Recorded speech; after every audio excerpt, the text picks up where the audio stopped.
So we're going to just show you the search customer function. So when you click onto that, you can see you can search by different criteria. We're just going to put in a customer here.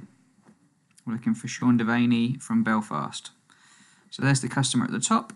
So when you click onto it, you can see at the top there we've got all the customer record, the salesperson that the customer is connected to currently, best time to call, etc.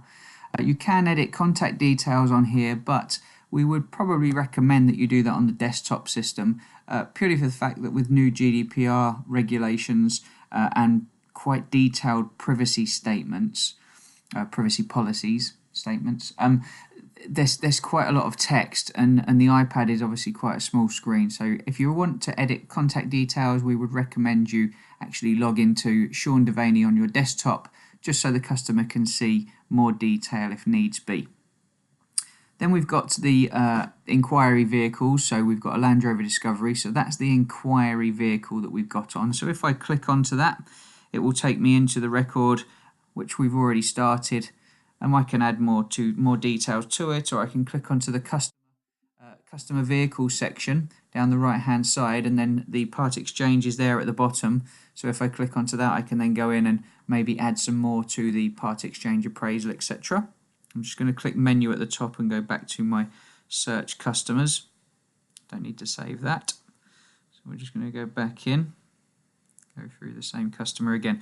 Okay, so down the bottom where it says add another vehicle inquiry, the only reason that you would ever want to add another vehicle inquiry to a customer record is if the customer wants to buy multiple vehicles.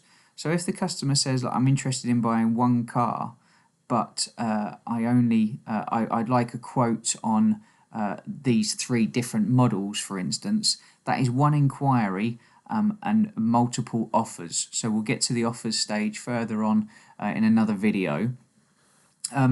But if the customer does want to buy a car for himself and a car for his wife or daughter or son, whatever it may be, but wants them both in his name, then every time you load an inquiry, you must have an opportunity to sell to it. Otherwise, if you end up with a lot of duplication, what will happen is your conversion stats will start to look quite poor. So please do remember that if you have an inquiry ongoing and the customer only wants to buy one vehicle, whether it be if you start it on a new inquiry and then he says I'm interested in used instead, that's still only one inquiry. You just go and add new offers. Okay. So if we click onto add another inquiry, you can actually go and start again another inquiry for that customer, choose a new model of interest, and then we'll have 2 customers in our calendar to forward on.